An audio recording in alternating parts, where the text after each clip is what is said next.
Thank you all so much for being a part of our webinar this evening. And we have Dr. Ryan Walsh, who will be presenting this evening. And Dr. Walsh maintains a full-time private practice in Keller, Texas. He's a diplomat of the American Board of Endodontics and serves on the scientific advisory board of the Journal of Endo. Dr. Walsh also maintains an appointment as adjunct assistant professor at Texas A&M College of Dentistry and is actively involved in clinical research pertaining to bioactive materials, resorption processes, and clinical outcomes.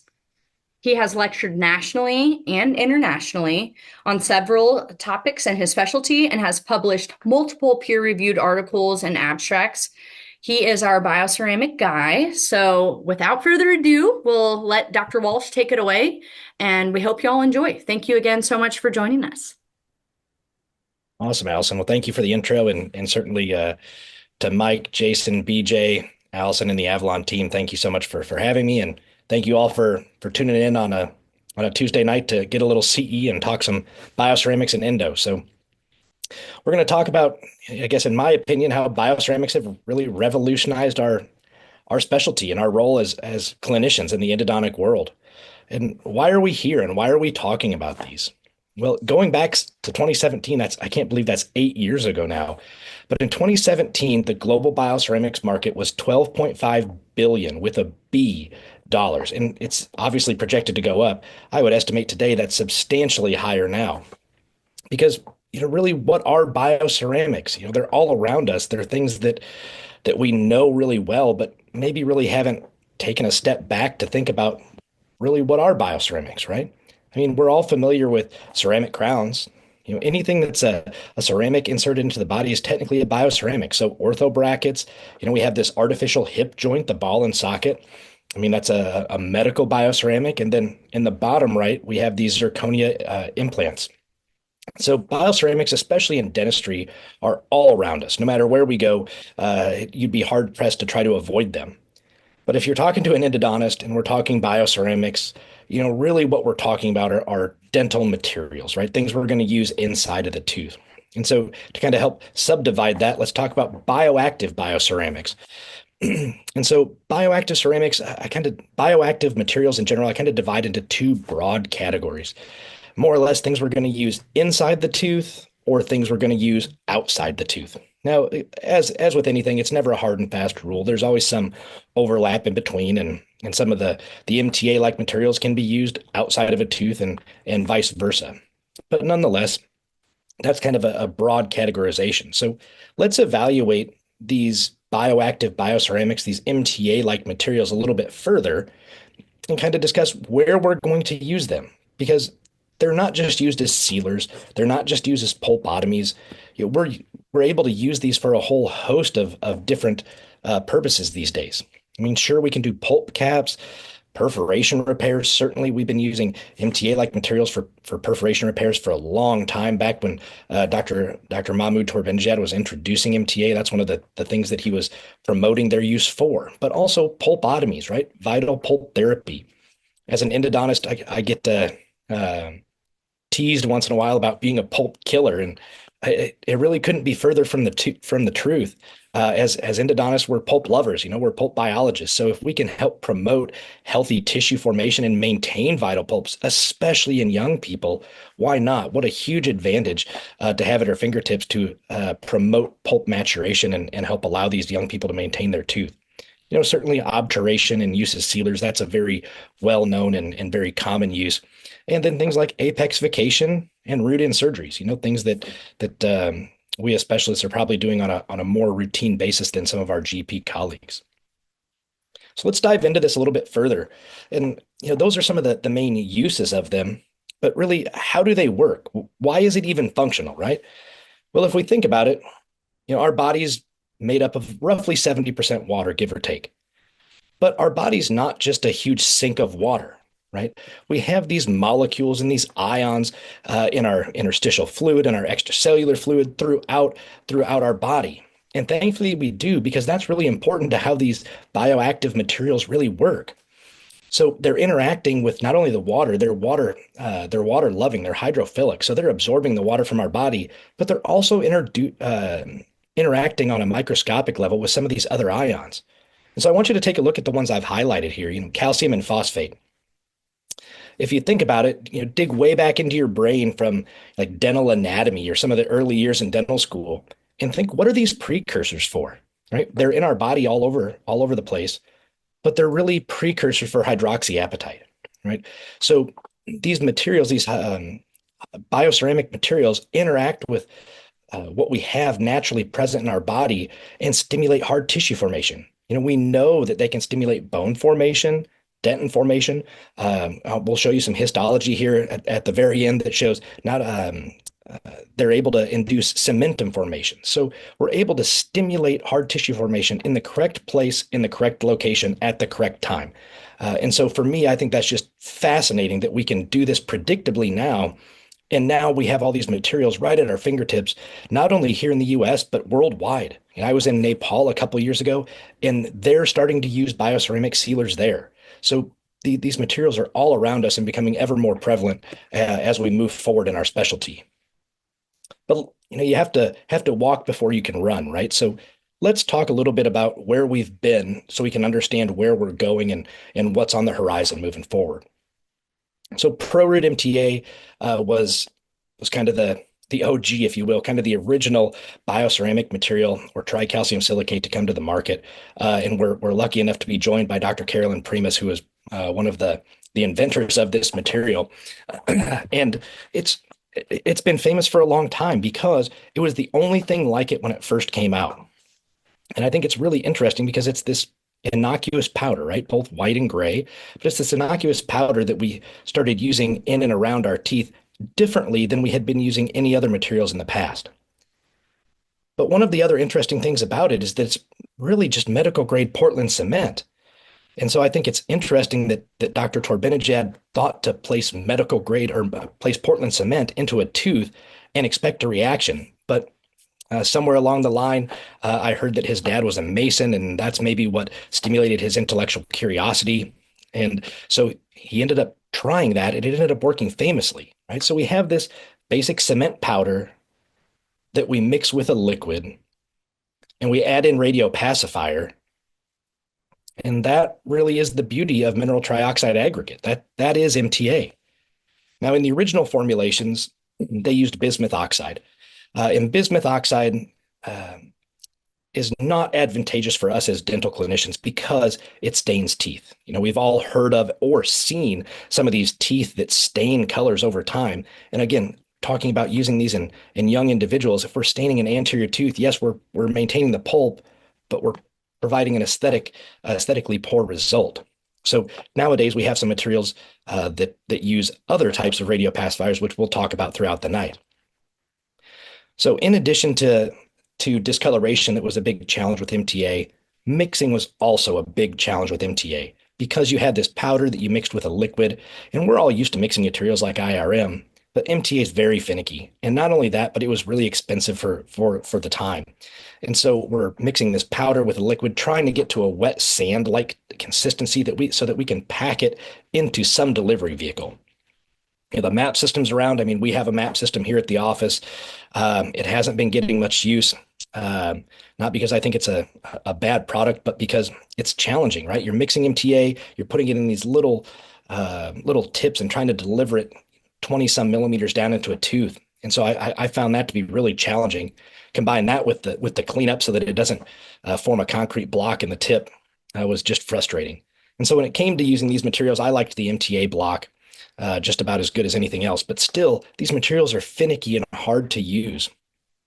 And again, talking about before, staining the teeth. So combining those things, there were some certain obstacles that we had to overcome if we're going to move these materials forward, because early on, we started seeing some of the favorable properties of these both in vivo and in vitro. And so some of the early studies on MTA came out, and as soon as the patent for MTA expired, the market was flooded with a bunch of different types of materials. And I was fortunate enough to get to work with Dr. Primus and Neo MTA early on back in my residency. And this is a self-mixed material, right? It comes in a powder and a liquid. Uniquely here, it came with an anti-washout gel. So one of our early studies out of our office, you see Saeed and Casey, those are my two practice partners. And so we started using this as a sealer and as a packable type of material. And over time, we wanted to track our results and see how things were progressing. And overall, in our study, we found about a 91% success, which is pretty spot on with contemporary endodontics and bioceramic materials. But again, this was a self-mixed material. Although it's challenging sometimes to mix, one of the unique things about self-mixed materials is that you can determine how you're going to mix it. In other words, the cases that we evaluated were not just sealer cases.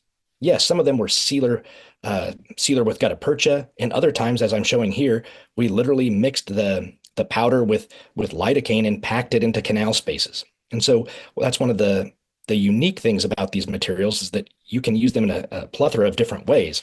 But again, it goes back to having to put it out on a glass slab and mix. Then, over time, we started what I call the pre-mixed revolution. And in my opinion, that really started in 2008 and 2009 when Brasseler introduced EndoSequence BC Sealer. Having a pre-mixed sealer that had the same, that had similar biological properties to ProRoot, but we didn't have to mix it and it was color stable.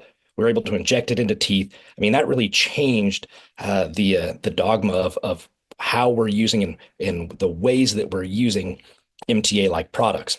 And so after Brasseler came out, then again, just like anything else, everybody's kind of bigger, better, faster, stronger, kind of putting their own little twist and tweak on things to how we can make it better, how we can improve handling, how we can improve biological properties.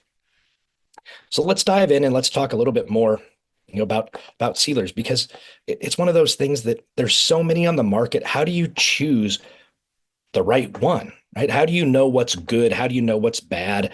How do you know what's going to work best in your hands? Um, and and again, let's try to classify and break things down a little bit so that we can better understand what's involved and um, how they're benefiting us in private practice. So, and again, in my opinion, these are kind of the major players in the game. And you see them broken down into two subcategories, if you will, kind of the top group and the bottom group. And the reason being is that these are dramatically different materials, although the manufacturers, reps, websites, they're all going to tell you that, yeah, they're bioceramic materials. But the way that the top and bottom differ is that the bottom group contains resin. Not only does it contain resin, but by and large, they contain a lot less bioactive cement. So for bang for your buck, you're not getting as good a value just from a biological standpoint, but even further from a biological standpoint, they have resin. So those molecules of di and tricalcium silicate and calcium aluminate that are trying to escape and interact with the body, absorb that water, promote hydroxyapatite formation, are locked up in this resin matrix. So you can't get to it. It's like having $100, but yeah, it's into this ice block. Sure, I have it in theory, but I can't necessarily take that and spend it. Conversely, the materials at the top of that chart have the bioactive cement readily available to interact with our body tissues.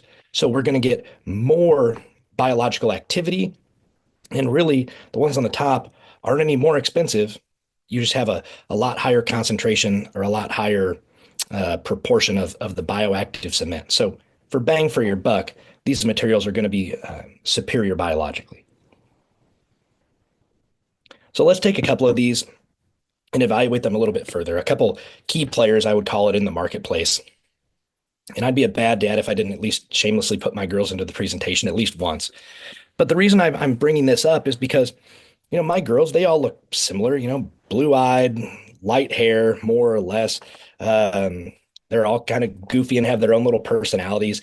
And that's really how these bioceramic sealers behave and how they're made up as well. They all have slight nuances and different things in them that are beneficial and some things that I like more about others and less about others. So let's kind of walk through a little bit here.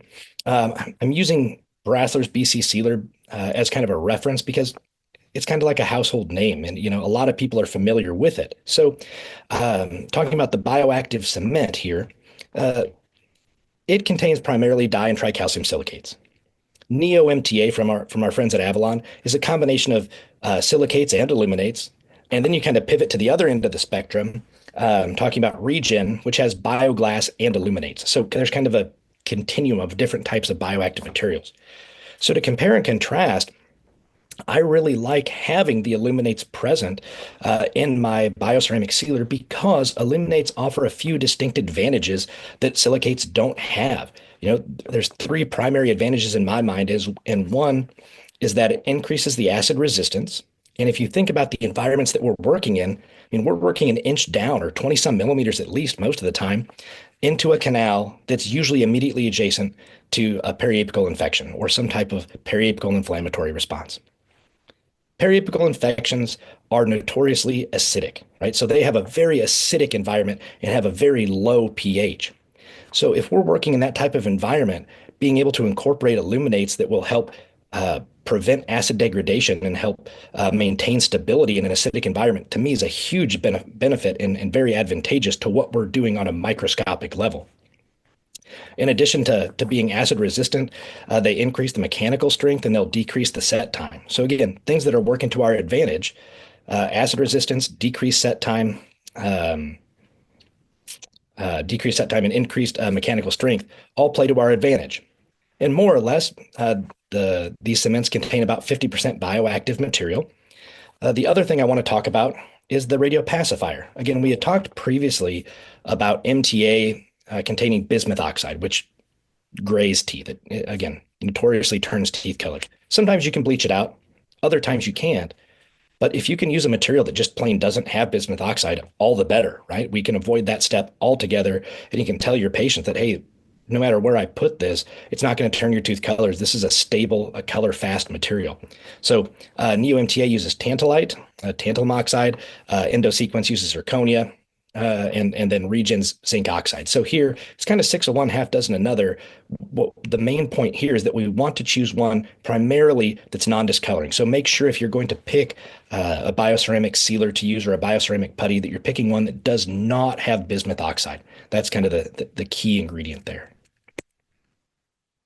So moreover, our materials these days are pretty fantastic. They're color stable. They're not going to discolor teeth. Again, as they're absorbing that water, one of the huge benefits of bioceramic materials is that in that hydration reaction where that cement is soaking up the water, they release calcium hydroxide. We've been using calcium hydroxide in teeth for decades, and we're using it as an intra-appointment medicament to help decrease the bacterial load, right? So calcium hydroxide is an antibacterial. So just as a byproduct of the setting reaction of these materials, we're releasing calcium hydroxide. I read a study that showed depending on the material you're using, you can get up to a 1 to 3 month kind of timed release dose of calcium hydroxide as these materials set. So what a huge advantage, again, talking about the microenvironment that we're in, helping to eradicate that bacteria as well as promote hydroxyapatite and hard tissue formation. Again, hydrophilic and dimensional stability. That's one thing that in dentistry that we really don't have with a lot of our materials. I mean, think about composites. We're still incrementally curing them in some cases to prevent shrinkage, or considering C factor, how many walls we're touching and what bulk of material we're using, because we know they shrink away from the tooth wall. Well, hydraulic silicate type cements and bioceramic materials are the opposite. As a matter of fact, some studies show that there's 0.02% expansion. So let's call it dimensionally stable, if not slightly expansile. So again, what a great property to have at our fingertips when we're trying to seal canals an inch down inside of a tooth. So these materials, I've talked about some favorable properties, such as calcium hydroxide release being hydrophilic. They've really changed the way that we're obturating canals these days. I mean, we're no longer just plugging a hole. In years past, at least the way I was taught, and Michael Buck, if you're on here, the way that you were taught was lateral compaction. So you put one gutta percha cone in with a little bit of sealer, and then you try to pack as many other cones around that as you can, right? So that's a gutta percha eccentric obturation. We're trying to fit as much gutta percha into the canal space as we can. But now with bioceramic sealers, it's quite the opposite. We're going for a sealer-centric obturation because the sealer's where all the magic happens. That's where all the bioactivity is. Gutta percha is a bioinert plug, more or less. But it's really important in our obturations because it helps with the hydraulic flow. So let me show you a little video here that I put together. On the left, we're going to use NeoSealer Flow, and this is the Flex Flow tip. This is what I use in private practice. And you see it's got the stopper on it. And I'm injecting the sealer. Um, I set my stopper 2 to 3 millimeters short of the working length or where it binds. So I don't want my tip to bind in the canal, just a little bit short, and then inject and let it fill the canal space. And then watch what happens when we use our gutta percha cone and take that to length. It's not only allowing the sealer to flow all the way to the length, but it's helping with hydraulic pressure, helping that sealer flow into the little lateral canals that are there, and even creating a little sealer puff at the root tip. So these sealers flow really, really well, and they work really well when we have some hydraulic pressure from the gutta percha to come in behind it. Now here you can see the BC sealer. The tip's a little bit bigger, so I can't get it quite as far into the canal space, but nonetheless, we'll fill it up to the canal orifice, and then we'll use our gutta percha and watch again how well it flows into the lateral canals.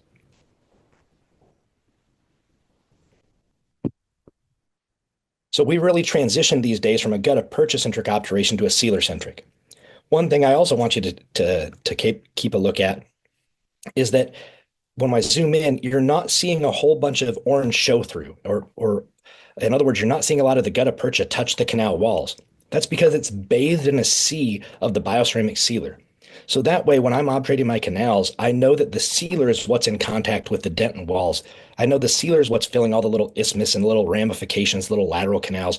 So it's going to stimulate that hydroxyapatite and stimulate the dentin formation. So we've changed over the years from a gutta percha centric to a sealer centric obturation. And I think this is a beautiful illustration from Dr. Mitu Kohli off the AAE's website showing what sealer-centric obturation looks like these days. This is what I hope that my cases are looking like when we're finished.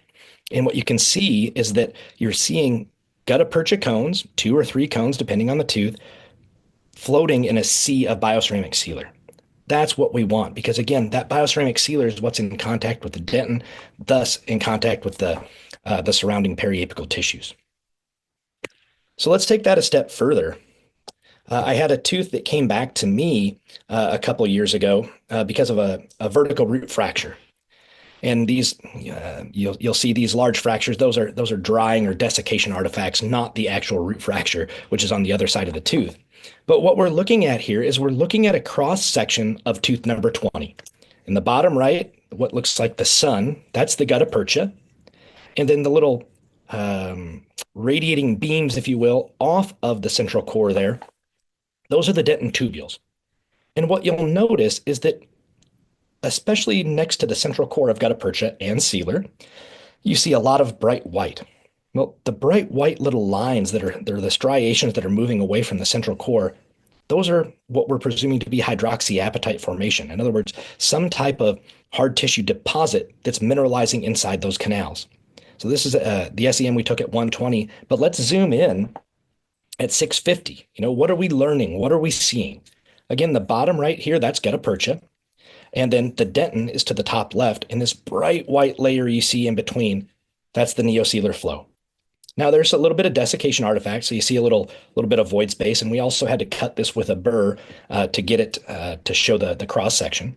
But again, if you're looking from the neosealer flow interface between gutta percha and dentin, you're seeing it penetrate several hundred microns out into the dentin tubules, stimulating that hydroxyapatite and hard tissue response, which is exactly what we're looking for when we're trying to seal canals. All right, we're not just plugging the hole, we're interacting with the body, stimulating this tissue formation and promoting healing overall. Now, I had mentioned earlier the different types of tips that I'm using to inject. Everybody has their own preference. I mean, even within my practice, there's a preference of using the 29 gauge Navi tip or the Flex Flow tip. But when you're choosing a tip, what I want to show you is that although they look the same, right? They're both lure lock tips. They are absolutely not the same. And the reason this is important is if you look inside the hub, what you see is the Flex Flow tip on the right, or the MST, the saving tip, has 80% waste reduction. As opposed to the tip on the left, you're filling that whole hub with sealer. You could probably obturate 2 teeth with the amount of sealer that's wasted in that tip. Conversely, on the right side, the flex flow tip, it has this small little port that screws into the lure lock. So the only sealer that's being expressed is that's right through the channel. So maybe you could obturate a couple extra canals. And why is this important? Well, it's important because bioceramic sealers, um, they're not cheap, right? It's an investment that you're making to help promote healing and provide better care for your patients. So, for instance, Brasslers, I think it's $150 a tube, more or less. Avalon's on the right is $79 a tube. That's all day, everyday pricing. And so if I can make that $79 stretch further, I'm a practice owner just like many of you are. So that's better for my bottom line. So not only am I providing a biologically superior material, but now I can reduce the amount of waste and put more money in my pocket at the end of the day. So again, we've talked about how we're using these materials. We've talked about sealer cone or a single cone obturation, but none of this is anything of importance if we don't have literature to back it up. Again, that's one thing as endodontists that we're really good about is being evidence-based learners and using the literature and making sure that we're tried and true of why we're doing what we're doing. And so again, kind of making the comparison between BC Sealer and Neo Sealer Flow. This is a study out of Texas A&M where I did my residency. This is a beautiful paper by Elizabeth Chabowski. She was just a couple years behind me in residency, and they went into private practice and they evaluated the healing success over time, retrospectively, of cases treated with endosequence BC. And overall, they found about 91% success, 90.9. And again, that's consistent with current endodontic practices. That's an accepted success rate. And again, great cases. So transitioning this and taking this a step further, we wanted to do the same thing out of my office because prior to NeoSealer Flow being launched in 2019, we used endosequence BC Sealer. So for several years, we were using this on every case. So we had a nice data set of cases from the same three operators, Casey, Saeed, and myself, of endosequence BC and Avalon's NeoSealer Flow. And so we had 657 cases, about twice as many as Elizabeth's paper, but a little bit shorter follow-up. And so we were comparing these, not only the overall success rate, but how were the success rates between the two materials, right? So again, we have the same three operators. And what we found is that overall, had a year and change, we had a year and a half, I think, we had about a 95% success. So again, that shorter recall, I think, will normalize down to about a 90% success, 91% give or take. But the interesting thing here was that NeoSealer Flow had the same success as BC Sealer. And so to me, that's important because I had done a lot of the foundational research on Neo MTA and the NeoSealer the products. And so for me to be able to translate that clinically and say, okay, yes, I do have a very comparable material that I like to work with that I think has some favorable biological properties, as well as some favorable economical impact on my practice was really important. And so this is a paper that we just published last year, thanks to Dr. Christian Ilpure, who's was a resident, but now he's in private practice out in Las Vegas. So thank you to him for all of his help. And so far, at least to my knowledge, this is the only paper showing clinical results using NeoSealer Flow. So that's all fine and dandy. And that was, again, using single cone obturation by and large throughout most of those two previous studies. But as clinicians, we know that not all canals come in the same flavor. They're not all the same shape. If every case I had a nice, perfectly round, straight canal, life would be pretty darn easy. As a matter of fact, I'd probably be out of a job. But the fact of the matter is, single cone's great when it's appropriate, right? We can't single cone every single canal. At least in my hands, I don't feel that I can single cone every canal. And part of that's because if we're using this hydraulic pressure to push the sealer into the canals, if we have a really huge canal space, we can have an 06 tapered cone or a large cone, and that may still not have enough hydraulic pressure to help flow that sealer into all the little ramifications. And so in cases like that, we have to be a little bit versatile and we have to have some other things at our fingertips. And so for me, in cases where I can't appropriately single cone a tooth, I'm doing some type of modified worm technique. So let me show you why I'm using sometimes a modified worm technique. Because buccal canals of maxillary molars and mesial canals of lower molars are by and large pretty round. They're very amenable to single cone technique. But if you get into some of these oval or long oval canals, like distals of lower molars, sometimes palatals of upper molars, but those really ovoid maxillary premolars, those are hard to single cone because if even if you're using an O6 cone like this, apically it may fit well, but look at all the space laterally. And so sometimes that's where I feel that I can't get enough hydraulic pressure to flow my sealer into all the little ramifications inside the canal system. So in cases like this, I like to use a heated technique where I'll sear down to where the cone fits well, apply a little pressure, and then backfill. Kind of a continuous wave type of obturation. And again, that's all fine and dandy. But if we're going to use a warm technique, we need to use a sealer that's compatible with warm techniques. Not all sealers are, right? Many sealers are amenable to single cone. But as soon as you apply heat, that takes a whole different variable. That takes things to a different level because as you apply the heat, these sealers have an organic carrier inside of them. That's what makes them flow. That's what makes them a liquid. So if you take that organic carrier and you heat it, if it's not appropriately suited for warm operation, it's just going to evaporate off and it's going to leave you with a chalky mess.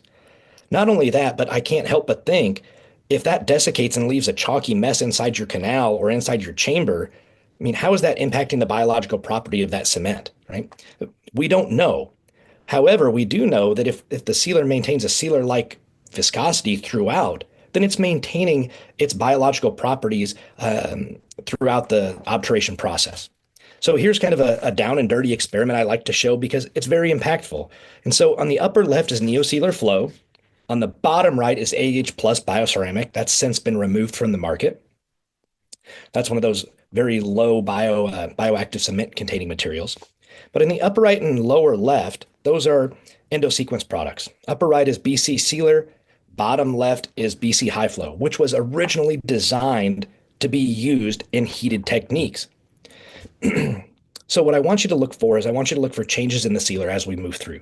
And we've used 190C, roughly 200C, because that's what a lot of heat pluggers are set at. So that's where we're getting this measure. So this is live time video. There's no cuts, there's no edits. This is straight live time. So the first sealer I want you to look at is in the bottom right, that Dentsply H plus. And you can immediately see it starts to get hard, kind of crinkly, and starts falling over. Yeah, that organic carrier is not designed at all for heat. Now look at the Brasseler products, especially the lower left, the Endosequence High Flow, which is supposed to be designed for heated techniques, already has these little porosities and these little bubbles in it. And the upper right is starting to turn brown.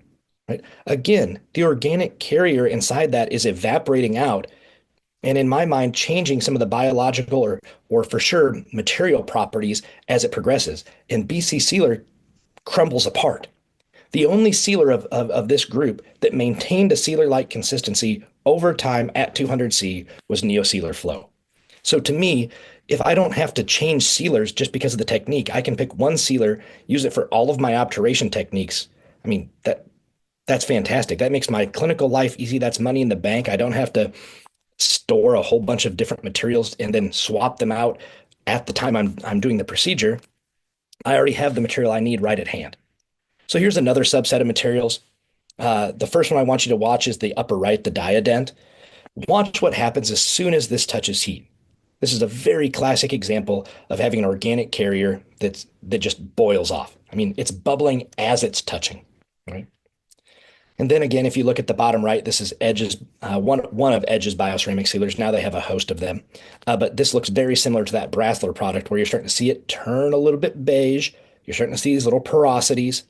All the while, NeoSealer Flow is maintaining the same appearance. You're not seeing any evaporation bubbles from the organic liquid. You're not seeing any color change, and yet it still maintains its sealer-like consistency. So again, taking a product that you can use for multiple different techniques. Now we have some literature support to show that it's clinically effective and comparable to some other things on the market. To me, that's an easy choice in my sealer. But nowadays, minimally invasive endodontics is all the rage. Um,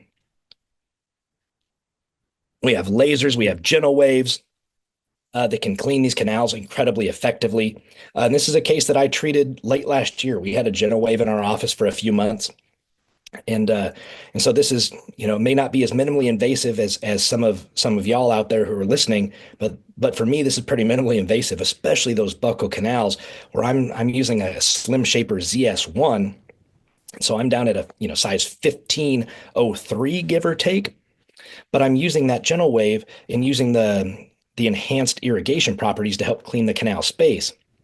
But in doing so, it presents a couple challenges, right? Because now not only is the canal smaller, so it's harder to get a sealer flow cannula down there or a sealer syringe down far, but also the sealer needs to flow differently, right? Because these canals are so much smaller, the fluid dynamics are much different. So we need a sealer that's going to flow better in these really small, minimally invasive types of canal preparations.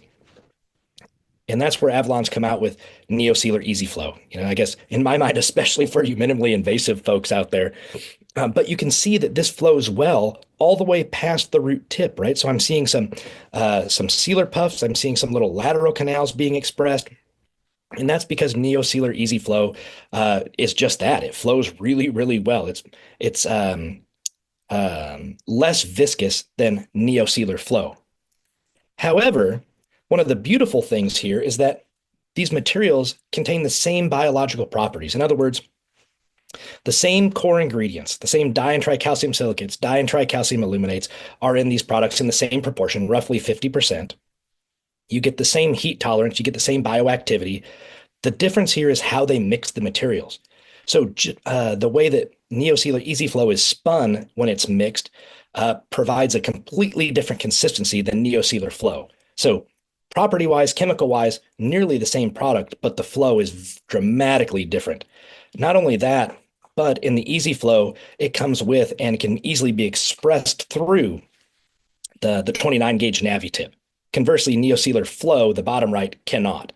So for the minimally invasive folks out there, that 29 gauge Navi tip gets down into the canal really far. And then not only that, but then you have the improved hydraulic properties of the Easy Flow to get into all those little puffs and little ramifications, little lateral canals that are cleaned out now with enhanced irrigation techniques. So again, things we've talked about throughout the course today is, there are a whole host of bioceramic advantages. Again, bioactivity. I've talked about that a few different times, and I'm going to show you just a couple histology slides. If any of you haven't checked out Dr. Domenico Riccucci's histology, boy, I think it's second to none in the endo world these days. But bioactive materials are just that. They're here to stimulate and induce mineralization, not just of dentin, not just of cementum, but help provide healing of PDL and stimulate bone and hydroxyapatite formation. Today's materials are non-staining.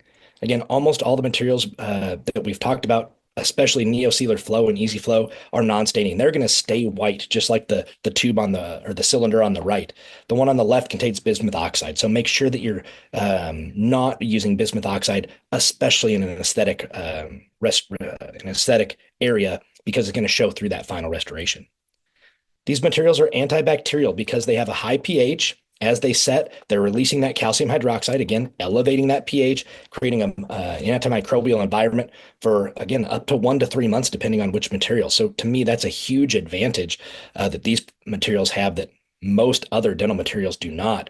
And then last but not least, dimensional stability, if not a slight expansion. So I promised histology for tooth nerds out there like me.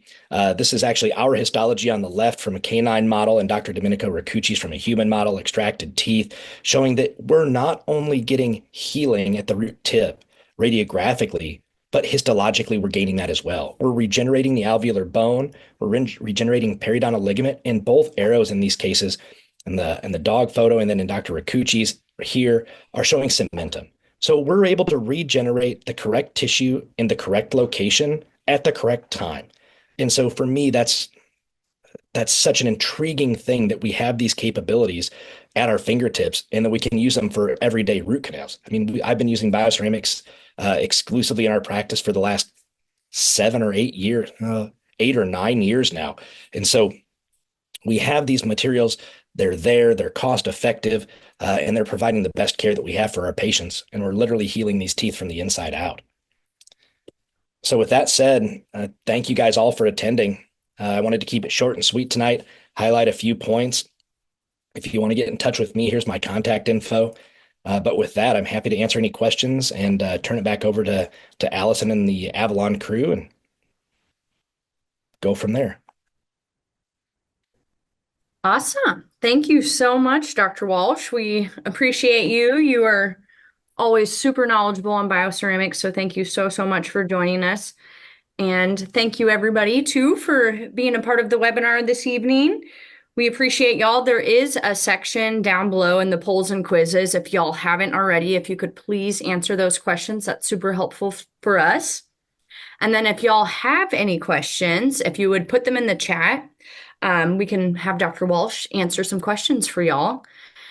And then while we have a few seconds, I just wanted to introduce our team as well. Like I said at the beginning, I'm Allison. I'm our Western account manager. So I cover basically Texas, Louisiana, all the way up to the north and over to the west. And we have Jason Bedreau. He's located in Florida, but he handles all the East Coast. And then you have BJ Lunston, and he handles most of the central part of the US. He's based in Georgia, but that man is everywhere. So I'm sure many of you have seen him. And then we also have Mike Braun. He's our director of sales, our fearless leader in Minnesota. He's amazing and also very helpful as well. So if y'all have any questions, you can reach out to any of us. We're happy to help. And then, of course, too, at the end, you will be sent a questionnaire. And then once you fill that out, Zoe Cash and Tones will be the one that will be sending you your CE credit. So if y'all have any questions, you'll be getting an email from us with all of our info on that. But I do see some questions over here, so I'm going to ask those really quickly. And then what is the set time for Avalon Sealer? And I think I can answer this question for y'all. I better be able to. Fire away, Alice. 11 hours plus or minus an hour. So, but of course, it does set in vivo. And then if you're mixing your MTA sealer, if you're doing the powder gel mix, you do have a different set time as well. I think I might have said it wrong. 10 hours plus or minus an hour. Okay. My answer was going to be 11 hours. That's what I've come to know. Okay, perfect. And then, yes, is it possible to share the papers you presented? Absolutely. Allison and Mike have those. If not, I can share them with you guys, and happy to share, give you the references, the abstracts, all that good stuff. I want you to have the literature at your fingertips. Absolutely. And there also is a section on if you go to avalonbiomed.com, you'll be able to see a section but that has all of our journal abstracts as well. Cool. All right. I can see a couple questions here. So thanks, Marianne. Any product or technique recommendations for vital pulp therapy with bioceramics? Yeah, sure. I've been using the Neo suite of products for quite some time, and so Neo Putty is my go-to for vital pulp therapies or pulpotomies, things of that nature. Again, because it's a pre-mixed material. So in years past, we would mix the Neo MTA powder with an anti-washout gel, which you can still do. That's available. But the Neo Putty comes pre-mixed. It's so easy. It comes in a syringe, so it actually doesn't desiccate. You can actually express just what you need for that procedure, cap it, and that'll stay good for a really long time. I've never had a tube go bad on me. But then you can just roll it up in a little ball and place it directly over the exposed pulp. And from there, the recommendations say after you gently adapt it to the pulp, cover it with a glass ionomer, and then go ahead and do your buildup. Um, Plug your ears here, Avalon folks, but I like to just bond right over top of it because I've never had any problems with it washing out. So we know that we're not going to get as strong of a bond from the composite to the bioceramic as we are the composite to the dentin. Roughly 26 megapascals to dentin, roughly 4 to 9 for the bioceramic. And so for that, I'll just etch, prime, and bond right over. And as long as you don't blast your air water right onto the bioceramic, it's not going to wash out. And then just build up right over that. It just saves me adding a layer, saves a little bit of time. I think the less material interfaces we have there, the better. So that's my preference or my technique. Dr. Primus, thank you for asking the lid technique. Um, Yes, I think there is a lot of promise with the lid technique. That's been coming to the forefront. I've been asked that question a whole heck of a lot here in the last year and a half or 2 years since I think AAE 23. It's just been hot to trot. We know that from some preliminary studies that we get a better seal, a better adaptation of the bioceramic material to the surrounding dentin if we do a lid type technique. So express a little sealer in your retro prep, then come back with the putty. And I like to roll my putty into kind of a long hot dog and then take little sections off the end and they're kind of pointed then. And that fits very well right in the apical retro prep. So doing the lid technique is very easy and straightforward here with Neo Sealer Flow. Combine that with Neo Putty. The Flex Flow tip, you can actually even kind of make a little crinkle in it, and it fits right into your root end preps. So that makes life pretty easy when it comes to the lid technique. What's your opinion on the various in vitro studies that seem to show a oh, sorry, skipped on you, wider variation in the solubility of BC sealers? Yeah, Charles, that's an awesome question, a really awesome question. And It's funny that we have Dr. Primus on here because she is actually one of the Dr. Primus, I'm going to butcher this, but one of the people who developed the standards and measures for the ISO standards. And so I think some of the challenge we have is that the ISO standards or the measures for bioceramic sealers and putties don't necessarily conform to the historic zinc oxide or epoxy resin. They're so vastly different. And also some of the solubility has to do with the interaction with the biological tissues, right? So we know that we're taking in some water and that we're going to release some calcium and potentially some silicate ions as well and interact with the calcium and phosphate. So I do think there's some credibility to say that we have to investigate this further, but I also think that the current measures don't take into account that interaction because historically, like an epoxy resin AH plus, that's not interacting at all with the body. We just need to make sure that it sets hard and the body's not sitting there eroding it. But for these bioactive materials, we want the interaction. That's what's stimulating the hydroxyapatite, which then is helping to form some of these stronger seals. So, Charles, to specifically answer your question, I think we need to further investigate this. But I think at this point, the body of overall evidence of using bioceramic sealers since 2000, I mean, if you want to talk pre-mixed only, 2008, 2009 to now, worldwide, I think we have such a volume of root canals that have been done, millions and millions of root canals, that if we were seeing dramatic increases in failures, even at 10 or 15 years, it'd be very much on our radar. And not to say that it can't happen, or not that we've haven't all seen a couple of cases of washout or extraneous things, but I think that's a minor contributing factor. But awesome question. Um, so Marianne, again, to follow up, so root and fill, apico, also the putty, yes. So seal, if you're going to do a lid technique, inject a little sealer, follow it up with the putty, and form your root end seal, as opposed to you could just go straight with the putty. But I think the studies are showing, especially the one that comes to mind is Dentistry, and it's an ex vivo study talking about orthograde placement, but he talks about using the sealer and the putty in combo provides a better seal between the dentin and the bioceramic. Yeah, sure. Talking about washout, UT, I'm assuming that's Houston. With washout with too much sealer. I think some of that has to do with procedural technique as well as what the environment's looking like at the root tip. Yeah. Yeah. Awesome, Dr. Primus. Thanks for following up. Let's see. Extrusion to sealer and resorption. I'm sorry, y'all. I hope I'm getting to these in the correct order. Which glass ionomer do I prefer? Uh, you know, I like true glass ionomer, pure glass ionomer, if I'm going to do something like this, as opposed to the resin. Riva, um, Riva's pretty. I like Riva a lot because they have a fast set material. It uses strontium glass, so it has that much more ionic bonding to the surrounding tissue. So I like Riva Protect's a really good one. But yeah, again, GC, you can't go wrong with Equia Forte or Fuji 9. They're just tried and true. So to answer your question there, Frederica. And then can I comment on extrusion and sealer resorption? Yes.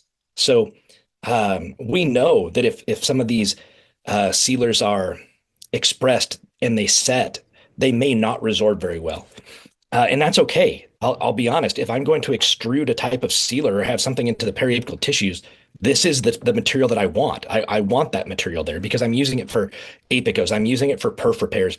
And we've seen that it forms bone, cementum, periodontal ligament onto the surface. So yes, these are the materials that I would like to have expressed.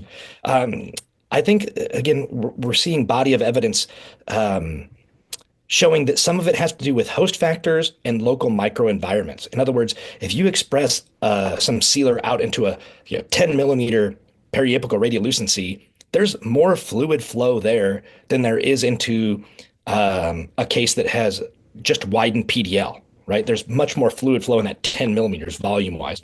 So I'm more likely to see the sealer resorb or be like kind of transport away from the apex as the bone's healing at the root tip, but I haven't seen it impede healing. I've also seen cases where I've had a big sealer puff in a large lucency and it hasn't resorbed at all. So again, I think some of that has to do with host factors and local microenvironment. But I haven't seen any cases where I've gotten one back and I see the sealer resorbed out into the canal. In other words, I just see a gut of perchicone sitting there inside of a large canal. I have not seen anything like that yet. Hey, Dr. Walsh, I see Marianne Campbell has asked about ease of retreatment. Just thoughts on that Oh, coming forward. yeah. Funny you should ask. As a matter of fact, let me get a sip of water. We're actually launching coming up in the very near future an endodontic sealer solvent. So first of all, NeoSealer Flow, again, the studies out of UT are very nice studies showing the retreatability comparing NeoSealer Flow and BC Sealer. Going back further, we have the Hess study that shows that BC Sealer is notoriously hard to retreat, right? Avalon is NeoSealer Flow is a bit easier to retreat. The studies show that it was 100% able to be retreated in cases where the obturation was stopped short. And again, these are ex vivo studies, right? So Avalon was easier to retreat than BC, but they were still both more challenging than AH plus or something. But there's a sealer solvent coming out here in the very near future that's shown to help dissolve these bioceramic sealers and still be friendly to the dentin. So it preferentially targets the calcium in the bioactive or the bioceramic material to help dissolve that and make it easier to remove with ultrasonic or laser activation. And so we have some current ongoing studies with that. I know that we have one down at Texas A&M College of Dentistry right now. I believe Marquette, Boston. There's a couple places around the country that are working on some of the prelim studies here. So ease of retreatment with Avalon is pretty straightforward, although it's going to be even easier here coming up in the very near future with the sealer dissolver.